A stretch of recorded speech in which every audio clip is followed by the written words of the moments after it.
Welcome back to my channel, welcome to new blog. সুন্দরবনের ছোট্ট একটি গ্রাম থেকে আমি সাথী নতুন ভিডিওতে তোমাদের সকলকে অনেক অনেক অনেক ওয়েলকাম জানাই আর অনেক ভালোবাসা জানাই। আশা করি তোমরা সকলেই ভালো আছো, সুস্থ আছো, আমিও ভালো আছি। নতুন দিনের আরেকটি ব্লগ নিয়ে চলে আসলাম তোমাদের সামনে। তো দেখো, আজকে ব্লগটা না কলতলা থেকেই শুরু করেছি। আগের দিনের ব্লগটাও তোমাদেরকে বলেছিলাম যে কলতলা থেকেই শুরু করছি। আজকেও দেখো, গত 2-4 দিন ধরে না ভালোই আমাদের কলে জলের সার্ভিসটা ভালোই দিচ্ছে, কেন জানি না। আবার হুট করে দেখবে বন্ধ করে দেবে 1 সপ্তাহের জন্য, এরকমই হয় আর কি। তো সে যাই হোক, দেখো তোমাদের দাদাভাই আগের দিন থেকে আগের দিন সকাল থেকে আমার সাথে একটুখানি ঝামেলা করছে যে জামা কাপড় কেন সাবান দেওয়া হয়নি। তো এত বেশি কাজ থাকে সংসারের, এটা ওটা সেটা রান্না বান্না করতে করতে না যে কাচাকুচি ঝামেলা করতে গেলে আর হয়ে ওঠে না। তো আজকে দেখলাম সকাল থেকে যেহেতু কলে জল আছে, ঝটপট করে আমি ভাবলাম যে জামা কাপড়গুলো ভিজিয়ে দিই। সকালের ভাত রান্না করতে করতে জামা কাপড়গুলো কেচে দেওয়া যাবে। কলে জল থাকলে না কাচতে খুব সুবিধেই হয়। তো ওই জন্য দেখো সকাল সকাল সমস্ত কিছু ভিজিয়ে দিচ্ছি। আর আমার একটা শাড়িও ভিজিয়ে দিচ্ছি। এটা না নতুন শাড়ি বলবো না, কয়েকবার পরেছি, কিন্তু ওই যে শাড়ি থেকে না মারটা না যাচ্ছেই না একদম। তো ওই জন্য শাড়িটা নোংরা হয়নি, কিন্তু তবুও আমি ভিজিয়ে দিলাম, দেখি খানিকটা মার যায় কিনা, তাহলে কিন্তু নর্মালি পরা যাবে ঘরে। তো তারপরে দেখো বিছানা গোছাতে চলে এসেছি। আজকে উঠোন ঘর বাড়ি সব ঝাটপাট দিয়ে পরিষ্কার করে নিয়েছি, সামনের পোর্শনটা মুছে নিয়েছি। সব করে নেওয়ার পরেই এসেছি বিছানা তুলতে। আর এই বিছানার চাদরটা না এতটাই ছোট হয়ে গিয়েছে, ভাবছি এই চাদরটা শাশুড়ি মাদের দিয়ে দেবো। আমার শ্বশুরমশাই দিয়ে খাটটা ছোট আছে আমাদের খাটের থেকে, তো ওই তুলনায় সে হয়ে যাবে আর কি বেডশিটটা। আর আমার বেডশিটটা আমার খাটটা যেহেতু একটু বড়, আর বেডশিটটা এতটা ছোট হয়ে যাবে ভাবিনি। যেন প্রথমবার যখন বিছিয়েছিলাম একটু ঠিকই লাগছিল, কিন্তু পরে যখন বিছিয়েছি দেখছি অনেকটাই ছোট। তো কী আর করবো, যেহেতু বিছিয়েছি কয়েকদিন থাক বিছানো, তারপরে তুলে রেখে দেবো। বিছানা গুছিয়ে আজকে ঘর ঝাটপাট দিয়ে নিচ্ছি, যেহেতু আজকে বুধবার তো ঝেড়ে নেওয়া যাবে ঘরটা। বৃহস্পতিবার, মঙ্গলবার, শনিবার ঘর ঝাড়া যায় না সেইভাবে। আর জানোই তো তোমাদের বারবারই বলি, মাকড়সা না খুব ফাঁদ করে ঘরের মধ্যে, বিরক্ত লাগে ওই জায়গায়। তো কী আর করবো, আজকের বুধবার রয়েছে। আজকে ভাবলাম যে যেহেতু পড়ানো নেই, পড়ানো কেন নেই বলো তো, পরীক্ষা কমপ্লিট হয়ে গিয়েছে, তো ওই কারণে 2 দিন ছুটি দিয়েছি। 2 দিন ছুটির জন্য মোটামুটি আমি সকালের টাইমটা গুছিয়ে কাজ করে নিতে পারছি, যতটা করার ইচ্ছে ততটাই করে নিতে পারছি। পড়ানো থাকলে না একটা টেনশন থাকে, ছুটে হেঁটে সমস্ত কাজ করে নিয়ে 2 ঘন্টা আমাকে বসতেই হয়। তো এদিক ওদিক সেদিক করতে 2 ঘন্টা কেটেই যায়। তো ওই কারণে 2 ঘন্টা সময় না দিলেও পড়ানো যায় না ঠিকঠাকভাবে। তো সে যাই হোক, দেখো বিছানাটা এই যে কোনো রকম টেনে টুনে চাদরটাকে ঠিক করে একদম তারপরে দেখো বিছিয়ে দিলাম। আর ঘরটা এবার ঝাড় দিয়ে নেব। আমার ঘরটা এখনও ঝাড় দেওয়া হয়নি, বিছানা তুলতে আসলেই ঘরটা ঝাড় দেওয়া হয় আর কি। তো বিছানা তুলে দিলাম, এবার ঘরটা ঝাটপাট দিয়ে পরিষ্কার করে নেবো। আর ওই দিকটায় এত ছাগলের উৎপাত আমাদের বাড়িতে, কেন বলো তো, এই যে সারাদিনে না ওরা 5 থেকে 6 বার আসবে জল খাওয়ার জন্য। আর যে পরিস্থিতিতে থাকি না কেন, ধরো রান্না করছি তো ওখানে এসে কি বলবো হামলা করবে, ধরো কাপড় কাচ্ছি ওখানে এসে হামলা করবে, মানুষ দেখতে পেলেই ওদের সেখানে আসা চাই। তো সে কারণেই এই মোটামুটি ওদের জন্য জল বোতলে রেডি করে রাখতে হয়। জল ওই যে মাইপোষ লাগানো যে বোতলগুলো হয়, ওই বোতলেও জল খায় ওরা। 3টে ছাগল ছানা অনেক কষ্ট করেই কিন্তু মানুষ করা হয়েছে। তো ওই জন্য ওদেরকে একদম আসার সাথে সাথে সবাই সব খাবার ব্যবস্থা করে দেয়। কেউ ওই যে সবজির যে খোসা সেগুলো দিয়ে দিচ্ছে, সেগুলো খেয়ে নিচ্ছে। আম খায় ওরা খুব, যেহেতু আমাদের বাড়ির গাছে প্রচুর আমের যে খোসা ওটা খেতে খুব ভালোবাসে, যতটা দেবো ততটাই খেয়ে নেবে। তো তারপরে দেখো ওদেরকে গামলার মধ্যে জল দিলাম। একটা বাচ্চা যে পাত্রে জল খেয়ে নেয়, আর 2টো বাচ্চা রয়েছে সেটা হচ্ছে বোতলে জল খায়। আর দেখো আমাদের একটা ছাগল রয়েছে বড়, ওই যে পাঁঠা ছাগল যাকে বলে, তো ওটা বিক্রি করে দেবে। তো ওই জন্য একটা ব্যাপারী এসছে, তো দেখাতে নিয়ে গেল আমার শাশুড়ি মা, তোমাদের দাদাভাই ওই যে যাচ্ছে দেখো। তো ওরা চলে গিয়েছে, আর আমি এই দিকটা দেখো আলু আর ডিম ধুয়ে নিলাম, আর এই যে হাঁড়িতে ভাত চাপাবো বলে চালও ধুয়ে নিলাম। চাল ধুয়ে নিয়ে দেখো উনুনের ধারে চলে এসেছি। এবারে চাপিয়ে নেবো সব কিছু, ভাত আর তরকারি তো করবো না এখন যে বেশি করে আলুটা সেদ্ধ করে নিচ্ছি খাওয়ার জন্য। সকালে আলু মাখা আর ভাত আর ঘি দিয়ে খাবে সবাই। আর দুপুরের জন্য ডিম আলু রান্না করব, সেই আলুটাও আমি সেদ্ধ করে নিচ্ছি। বড় বড় আলুগুলো ডিম আলু দিয়ে করবো, আর ছোটো আলুগুলো মাখা হবে। একটা উনুন ফাঁকা যাবে কেন, তো ওই জন্য দুদিকে 2টো উনুনে বসিয়ে দিচ্ছি। ডিম আলু সেদ্ধ করে নিয়ে রান্না করি, আবার মাঝে মাঝে ওই যে আলুটা সেদ্ধ করি না, নর্মালি একদম লাল লাল করে ভেজে নিয়ে রান্না করি। সব রকমভাবে রান্না করা যায়। তো আমি ভাবলাম যে আজকে সেদ্ধ করেই রান্না করি, একটু ভালো করে গ্রেভি করে রান্না করা যাবে টমেটো দিয়ে। তো দেখো জলটা একটু বেশি দিয়েছি, কারণ কি বলো তো আলুটা অনেকটা বেশি, ওই জন্য একটু জল বেশি দিয়েছি। জল বেশি দিয়ে একদম ঢাকা দিয়ে দিলাম। দিলে এবারে ওই দিকের উনুনে হালকাভাবে এইদিকে ভাতও ফুটে যাবে আর ওইদিকে সেদ্ধও হয়ে যাবে। দেখো উনুনটা আমি ধরিয়ে নিচ্ছি, আর এই উনুনের চারিদিকটা আমার শাশুড়ি মা গোবর দিয়েছে, একটুখানি ভিজে ভাব ছিল যদিও।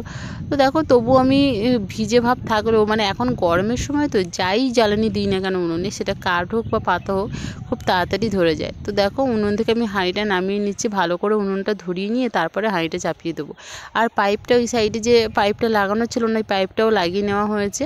আর ঘরের যে দেয়াল দেওয়া হয়েছে না, ওই দেয়ালটা একদম ভালো করে সুন্দর করে গোল রাউন্ড করে কেটে তার ভেতর থেকে পাইপের মুখটা বাইরের দিকে বের করে দেওয়া হয়েছে। ধোঁয়া যা হবে সবটাই বাইরের দিকে বেরিয়ে যাবে, সেরকম সিস্টেম করে আবার লাগিয়ে নেওয়া হয়েছে আপাতত। এই যে একবার করে লেপেছে ঘর, আবার কিন্তু হালকা ক্র্যাক হয়ে ফেটে যাচ্ছে, আবার কিন্তু লেপতে হবে। এইভাবে ওই যে প্রায় 15-20 দিন অন্তর লেপতে তারপরে একদম দেয়ালটা পুরো সিমেন্টের মতন চকচকে হবে। তার আগে কিন্তু হালকা মানে যতটা শুকনো হবে তত কিন্তু ফাটতে থাকবে। তো সে যাই হোক, দেখো উনানটা আমি ধরিয়ে নিলাম, ফাইনালি ধরিয়ে নিয়ে কাঠ পাতা সব দিয়ে দিচ্ছি, দিয়ে একেবারে মানে একদম পুরো হুড়মুড় করে জ্বলবে। তখন আমি যাব কলতলায় জিনিসগুলো কাচতে, নয়তো না ফট করে আবার কলের জলটা চলে যাবে, সেই পুকুর পাড়ে গিয়ে কাচতে হবে। তো ওই কারণে কলতলায় বসে কাচতে বেশ মজা লাগে। অল্প রৌদ্র পড়বে আর হচ্ছে ওই যে অল্প করে জল পড়বে, তো ওই কারণে কাচতে বেশ সুবিধা হয়। তো দেখো এইদিকে উনুনে না ভালো করে কাঠ ঘুঁটে আমি দিয়ে আর চলে আসলাম এই দিকটায়, একদম ওটা জ্বলতে লাগুক। পাতা জাল দিলে না একদম পুরো ধরে নিয়ে বসে থাকতে হয়, আর কাঠটার জাল দিয়ে তো 2-4টে কাজ করে নেওয়া যায়। তো দেখো আমার সাইডারিগুলো আগে ধুয়ে নিচ্ছি, তারপরে তোমাদের দাদাভাইয়ের জামা কাপড়গুলো কাচবো আর কি। ওগুলো একটুখানি নোংরা মতন হয়েছে, তো একটু কিছুক্ষণ ভেজানো থাক। আর আমার সাইডে যেহেতু নোংরা নেই, তো ওই কারণে আমি তাড়াতাড়ি করে কেচে নিচ্ছি। আর ওই যে দেখো জেঠিমা পাশে বসে রয়েছে, গল্প করছে, আর কলপাড়ে বসে গল্প আর সঙ্গে কাজ বেশ ভালো লাগে। কিন্তু এই আমেজটা অন্যরকম। আর হালকা রৌদ্র পড়েছে, দেখো এখনকার রৌদ্র যদিও পছন্দ নয়, প্রচণ্ড গরমের দাবদাহ, তবুও সকালের টাইমটাই ঠিক আছে, তবু মানে সহ্য করে নেওয়া যায়। কিন্তু একটুখানি 8টা বেজে গেলে না, তারপর থেকে একদমই রৌদ্রের তেজ আর সহ্য করা যায় না। যত পাত্র ছিল সমস্ত পাত্রে জল ভরে নিচ্ছি, আবার পাইপ লাগিয়ে আমাদের কিন্তু বাগানে যে সবজি দেওয়া হয়েছে, তো সেখানেও গাছে জল দেওয়া হচ্ছে, কারণ জল পড়ছে মোটামুটি ভালোই রকম। পুকুর থেকে মানে পুকুরের জল তো যেহেতু কমে যাচ্ছে, তো পুকুর থেকে কেন দেবে, এই কলে একদম পাইপ লাগিয়ে সেট করে পাশেই যেহেতু বাগান, তো পাশেই দেওয়া হচ্ছে আর কি। সেভাবে আর কি যতক্ষণ আমি কাজ করে নিচ্ছি, যতটা জল ধরে নিচ্ছি, বাকি টাইমটা কলটা খুলে দিয়ে পাইপের মুখটা লাগিয়ে দিয়ে কিন্তু বাগানে জল দেওয়া হচ্ছে। চলো তোমাদের সাথে আমি দেখাচ্ছি কীভাবে এখানে পাইপের মুখটা লাগানো হচ্ছে। আমার এই যে ব্যবহার করা হয়ে গেছে, পাইপটা খুলে নিয়েছিলাম, এবার দেখো একটা তারের সাহায্যে পাইপটাকে এইভাবে লাগিয়ে দেওয়া হচ্ছে। এই যে দেখো পাইপটা ওই যে ওইভাবে লাগানো আছে, এবারে ওই জল একদম পুরো বাগানে চলে যাচ্ছে, যতটা ভেজানোর দরকার ততটা ভিজে যাচ্ছে। তারপরে দেখো চলে আসলাম পুকুর পাড়ে। পুকুর পাড়টা এইবার দেখতে কিন্তু ভালোই লাগবে তোমাদের, কেন বলো তো? এই যে দেখেছো গাছে কি সুন্দর আম ঝুলছে, দেখে আমার তো ভীষণ ভালো লাগছে, কারণ গাছে প্রচুর আম হয়েছে। এই যে একটা ডাল একদম নিচের দিকে ঝেঁপে ছিল, সেই ডালেও প্রচুর আম হয়েছিল। তো যা আম তো প্রত্যেক দিনই ঝড়ে পড়তেই আছে 1-2 করে, তবুও দেখো কি সুন্দর আম হয়েছে। আর আমাদের একটা গাছে না কাঁঠালও হয়েছে, তো কাঁঠাল ওই যে প্রায় 2-3টে মতন কাঁঠাল তো ধরেইছে। কাঁঠালগুলো থাকবে কি না বলতে পারছি না, কারণ কাঁঠালে না প্রচুর পোকা লেগে যায়। পোকা লেগে গেলে কাঁঠালটাকে পুরো একদম ফুটো করে ওর মধ্যে প্রবেশ করে আর একদমই নষ্ট করে দেয়। তো সে যাই হোক, হয়তো পাকা কাঁঠাল না খেতে পারলেও এঁচড় তো খাওয়াই যাবে, কারণ এঁচড়ের মতনই বড় হয়ে গিয়েছে। অবশ্যই তোমাদের সাথে শেয়ার করব। আমি তো গত বছর যে ব্লগ দিয়েছিলাম এই টাইমের ব্লগ, তখন কিন্তু এঁচড় একদম তোমাদের সাথে শেয়ার করেছিলাম গাছ থেকে নামিয়ে। তো দেখো ওইদিকে সমস্ত কাজ করতে এদিকে দেখো আমার ভাতও হয়ে গেল, আর ওইদিকে দেখো আমার ডিম আলু সেদ্ধও হয়ে গেল মোটামুটি। তো ডিম আলুটা এইদিকে বসিয়ে রাখবো, খানিকক্ষণ ভাপে থাকলে মানে ঢাকা দিয়ে থাকলে না আরও ভালো করে সেদ্ধ হয়ে যাবে। তো দেখো এই যে ভাতের হাঁড়িটা আমি ভালো করে এই যে নেতা দিয়ে নিচ্ছি। ভাতের হাঁড়িতে না উনুনে করো আর হচ্ছে গ্যাসেই করো, নামিয়ে এইভাবে নেতা দিয়ে নিলে না ওর গায়ে যে ফ্যান যে টকবগিয়ে ফোটে না, ফ্যান যে গড়িয়ে পড়ে, ওটা শুকনো হয়ে যায়, দেখতে কেমন লাগে। তো এইভাবে কিন্তু নেতাকে জলে ভিজিয়ে গরম হাঁড়ির মধ্যে এইভাবে মুছে নিলে হাঁড়িটাও দেখতে ভালো লাগে, আর মানে কি বলবো, ওই যে একটা চিটচিটে ভাব থাকে না, সেটা কিন্তু আর থাকে না। আমাদের রান্নাঘরটা না আগের থেকে অনেক বেশি আরও খোলামেলা হয়েছে, বেশ ভালো লাগছে। আর এখনও না এই ধারে যে মিট কেসটা রয়েছে সেটা এখনও কিন্তু রাখা হয়নি, সেটা একদম ওই সাইড করে রাখা হবে। দেখো যেই সাইডে আমাদের বঁটিটা রাখা আছে না, ওই যে কোনার দিকে পাইপের কাছে ওরকম জায়গায় রাখা হবে, তখন এই খোলা জায়গাটা পুরো পাবো। এই স্পেসটা পেলে না খুব ভালো হবে, মানে গ্যাসটাও সুন্দর করে রাখা যাবে। গ্যাসের পাশে ভাবছি একটা ছোট্ট মিট কেস নেবো, মানে দোকান থেকে কিনবো, যে কেনা মিট কেসগুলো হয় না, যে টিনের ছাপা ছাপা মতন দেখতে ভালো লাগে, ওগুলো একটা নেওয়ার ইচ্ছে রয়েছে। তো জানি না কতদূর কি হবে, কারণ ওগুলোর দামও রয়েছে মোটামুটি 2,500-3 হাজার টাকা করে। তো দেখা যাক, টাকা পয়সা গুছিয়ে উঠতে পারলে অবশ্যই একটা নেব, কারণ অনেক দিনের ইচ্ছে এটা। তো দেখো সকালে কিন্তু ভাত টাত খাওয়া দাওয়া কমপ্লিট হয়ে গিয়েছিল। ভাত খেয়ে এই জায়গা থেকে সমস্ত বাসন পুকুর পাড়ে নিয়ে গিয়ে ধুয়ে মুছে পরিষ্কার করে তারপরে দেখো আমি চলে এসেছি আলুর খোসাগুলো এখানে ছাড়িয়ে নিচ্ছি, ছাড়িয়ে নিয়ে আলুগুলোকে পিস পিস করে নিচ্ছি, আর সঙ্গে ডিমটাও ছাড়িয়ে নেব, আর একটুখানি কুমড়ো ভাজা করব। কি রান্না করব প্রত্যেক দিন না, এই রান্নার ঝামেলা আর ভালো লাগে না। কখন মাছ ধরবে, কখন মানে সবজি কাটবো, কখন কি হবে, তো এই কারণে প্রত্যেক দিন এই ঝামেলা বহন করে আর পারা যায় না। তো আজকের ভাবলাম যে ডিম আলু রান্না করব, আর রান্না করে আমাকে আবার পুজো দিতে হবে, কারণ শাশুড়ি মা ওই যে ঘরের দেয়ালটা লেপ দেবে, তো ওই জন্য সময় হবে না সেজন্য। আর সেদ্ধ করা ডিম হলে তো রান্না করতে বেশি সময়ও লাগবে না। আর কুমড়ো একটু ভাজা করে নেবো, কুমড়ো হচ্ছে কাঁচা কুমড়ো, এর মধ্যে অল্প একটুখানি মিষ্টি দেবো, দিয়ে আর ভেজে নেব।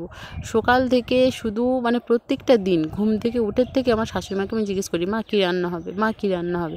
এইভাবে ভাবতে ভাবতে আমার শ্বশুরমশাই আসবেন সেই 12টার সময়, মাছ ধরবে তারপরে রান্না করবে। আর তোমাদের দাদাভাই তো একেবারে মাছ ধরতে পারেই না, মানে জাল ফেললেও মাছ পড়তে চায় না ওর হাতে, কেন কি জানি হয় না এক একজনের হাতে এরকম, মাঝে মাঝে আবার প্রচুর মাছ পড়ে যায়। তো সব দিন তো সমান নয়। তো সে যাই হোক, ওই জন্য আজকে ডিম আলু রান্না করে নিচ্ছে। আর এমনিতেও পাশের বাড়ি আমাদের নেমন্তন্ন রয়েছে, মানে আমার আর তোমাদের দাদা ভাইয়ের। তো এটা জানতাম না, যখন এই যে রান্নাটা বসাচ্ছি তখন জানতাম না, ওই জন্য সবার জন্য দেখো ডিম নিয়েছি এখানে। আর পরে জেনেছি, মানে আমার রান্না চাপিয়ে দেওয়ার পরে মানে পাশের বাড়ি একটা দিদি রয়েছে, তো এসে বললো তুমি আর হচ্ছে তোমার মানে আমার হাজব্যান্ড আর কি, আমরা দুজনে ওখানে খাওয়া দাওয়া করবো, সেটা পরে জেনেছি। তো কী আর করবো, রান্না করে নিই, তরকারি থাকলে রাতের বেলা হয়ে যাবে, তো সেটাই ভেবে করে নিচ্ছি। আর ওই দিকটা দেখো কুমড়ো ভাজা হচ্ছে, ভাত যেহেতু সকালবেলা করে নিয়েছিলাম, একবারে পুরো ভাত করে নিয়েছিলাম সকালবেলা, তো ওই জন্য ভাতের ঝামেলা আর নেই। আমার শাশুড়ি মা দেখেছো আমাদের আবার ছাগল ছানাগুলো চলে এসছে, ওদের একটু দুধ করে খাওয়াবে, সেজন্য যে একটা হাঁড়ি বসিয়ে দিয়েছে, একটুখানি গরম জল করে নিচ্ছে, সামান্য একটু গরম হলে ওর মধ্যে দুধ গুলে আর খাইয়ে দেবে। এরকমভাবেই কিন্তু 3টে বাচ্চাকে সেই ছোটোর থেকে মানুষ করেছে। ওদের প্রতি প্রচণ্ডভাবে মায়াও পড়ে গিয়েছে তোমাদের দাদা ভাই আমার শাশুড়ি মার। ওটা যেহেতু ওই যে হয় না কি বলবো, পোষানি নেওয়া, কারণ একজনের কাছ থেকে ছাগলটা নেওয়া হয়েছিল। ছাগলটা মানে পুষে দিয়েছে কিছুদিন, মানে রেখেছে কিছুদিন, তারপরে ছাগলের ছানা হয়ে গিয়েছে যেহেতু, এবারে কিন্তু একটা ছানা নিয়ে বাকি দুটোকে দিয়ে দিতে হবে আর কি, মানে যাদের ছাগল তাদেরকে। সন্ধেবেলা আমার জায়ের বাপের বাড়ি থেকে দেখো তারকেশ্বরে গিয়েছিল, তাই জন্য ফল প্রসাদ সিঁদুর সব পাঠিয়েছে। শুভ সন্ধ্যা বন্ধুরা। তো দুপুরের পর থেকে তোমাদের সাথে আর কিছু সেভাবে শেয়ার করা হয়নি, আর প্রচণ্ড গরম ছিল। আর দুপুরে তো রান্নাবান্না তোমাদের সাথে শেয়ার করলাম, তো রান্নাবান্না করেছি ঠিকই, কিন্তু ঘরে হচ্ছে খাওয়া হয়নি, পাশের বাড়ি একটুখানি মানে আমার যাদের বাড়ি ডেকেছিলো আর কি, তো ওখানেই দুপুরের খাওয়া দাওয়া করেছি। তাই ওই খাওয়া দাওয়া করতে ওখানে প্রায় 4টে মতন বেজে গিয়েছিল, রান্নাবান্না করতে অনেকটা দেরি হয়েছিল, তো ওই জন্য তোমাদের সাথে তেমনভাবে কিছু শেয়ার করিনি। শুয়ে ঘুমিয়েছিলাম, ঘুম থেকে উঠে খেতে গিয়েছিলাম, খেয়ে দিয়ে ঘরে চলে এসে একটুখানি কাজ ছিল, কাজ বলতে একটু শর্ট ভিডিও রেডি করছিলাম, তো ওই জন্য সেভাবে আর কিছু শেয়ার করা হয়নি। আর সন্ধ্যেবেলা দেখো এত যে জামা কাপড় কেচেছি, এই যে দেখো জামা কাপড়ের ঝাঁপি এখানে পুরো জমিয়ে রেখেছি, এবার একটা একটা করে সব গোছাবো, ভাঁজ করবো, আলমারিতে ভরবো, এটাই হচ্ছে কাজ এখন। তোমাদের দাদাভাই যে শুয়ে আছে এখানে ফোন দেখছে। আর এখন শুভ সন্ধ্যা তোমাদেরকে জানাচ্ছি, ঠিক আছে, এখন কিন্তু 8টা বেজে গিয়েছে অলরেডি, তো 8টার সময় শুভ সন্ধ্যা জানাচ্ছি। আর মানে কি বলবো, এত বাজে গরম পড়ছে দুপুরের দিকে, যেন মনে হচ্ছে একদম কি বলবো, উনুনের ধারে বসতেও যেমন কষ্ট, ঘরের মধ্যে থাকতেও তেমন কষ্ট, প্রচুর গরম পড়ছে। তো সে যাই হোক, চলো চুলটুল একদম উঁচু করে খোঁপা করে নিয়েছি, প্রচণ্ড গরম লাগছিল, এতক্ষণ না উঠোনে বসেছিলাম। আর তোমাদেরকে দেখালাম যে হচ্ছে তারকেশ্বরের এই যে ডোর সব নিয়ে এসছে, দেখো 2টো করে ডোর গলায় একসাথে বেঁধে পরে নিয়েছি, আর ভোগটাও খাওয়া হয়ে গিয়েছে। তো চলো ঝটপট করে জামা কাপড়গুলো গুছিয়ে নিই, গুছিয়ে পরে আসছি, এসে তোমাদের সাথে কথা হচ্ছে। তোমাদের দাদাভাই দেখো সন্ধ্যে থেকে ওই যে শুয়ে পড়েছে। ওর আজকে ভীষণ কষ্ট হয়েছে, কারণ ও আজকে দুপুরবেলা সেভাবে শুতেও পারেনি, ঘুমোতেও পারেনি, কাজ ছিল বলে। তো সে যাই হোক দেখো ওই যে সন্ধ্যে থেকেই শুয়ে গিয়েছে, আর অনেকটা বেশি কাজ করেছে আজকে, যেহেতু আমাদের চাল কেনা হয়েছে। তো চালটাকে রোদে শুকোতে দেওয়া হয়েছিল, অনেকটাই চাল। তো সেই চালকে সমস্ত কিছু ও গুছিয়েছে সন্ধ্যে থেকে, সেজন্য একটু রেস্ট নিচ্ছে আর ফোনও দেখছে। আর আমি দেখো এই যে এই শাড়ি পরে ভিডিও রেডি করছিলাম, তো সেই শাড়িটা গুছিয়ে নিচ্ছে। আর এক গাদা তো জামা কাপড় কেচেছি তোমাদের দাদাভাইয়ের জিনিস। এই যে দেখো আমি সারা সপ্তাহ ধরে ও নোংরা করবে, আর সপ্তাহ শেষে আমাকে কাচতে হবে। কেচে ভাঁজ করে সুন্দর করে আলমারিতে রাখবো, আবার একটা একটা করে বের করে পরে আবার নষ্ট করবে, মানে চারিদিকে ঝুলিয়ে রাখবে। এই হচ্ছে কাজ। মানে কি বলো তো, আমরা যে বিয়ে করে নিয়ে এসছেন আমাদেরকে, মানে প্রত্যেকটা মেয়েকেই বলবো, যেন মনে হচ্ছে যে এখানে হচ্ছে দাসী বৃত্তি করতে এসেছি। মানে সব যেন মানে হুকুম, যে এখন রান্না করতে হবে, এখন জামা কাপড় কেচে দিতে হবে, এইটা করনি সেইটা করনি। এই যে হুকুম শুনতে শুনতে না আর ভালো লাগে না, যেন নিজেকে একটা যে হয় না দাসী বৃত্তি, যেন কি বলবো, সবই সংসারের জন্য, সব কাজই সংসারের জন্য, সব কাজই নিজের জন্য। তবু মাঝে মাঝে নিজেকে সত্যি বলছি একদম পুরো চাকর মনে হয়, যেন মনে হচ্ছে সার্ভেন্ট পেয়েছে, যে যা খুশি বলবে সব করতে হবে, এত জামা কাপড় সব ভাঁজ করতে হবে, আর ভালো লাগছে না।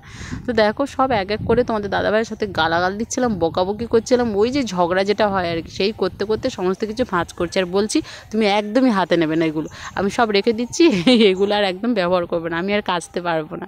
তো সে যাই হোক ওর সাথে বকবক করতে করতে সমস্ত জিনিস গুছিয়ে নিয়ে আর আলমারিতে রাখতে এসেছি। আর দেখো আমাদের ঘরের মধ্যে 3টে আলমারি, কোনো আলমারি আর ফাঁকা নেই, সব আলমারি ভরে গিয়েছে। সে যাই হোক আজকে সারাদিনটা বন্ধুরা এভাবেই কেটে গেল। আর সারাদিনের ব্লগটা তোমাদের সাথে শেয়ার করলাম, কেমন লাগলো অবশ্যই কমেন্ট করে জানাতে ভুলো না। যারা প্রথমবার আমার ভিডিও দেখছো অবশ্যই চ্যানেলটাকে সাবস্ক্রাইব করো, দিদিভাইকে একটু সাপোর্ট করো, তোমাদের সাপোর্ট তোমাদের ভালোবাসা খুব দরকার আমার, বিশ্বাস করো।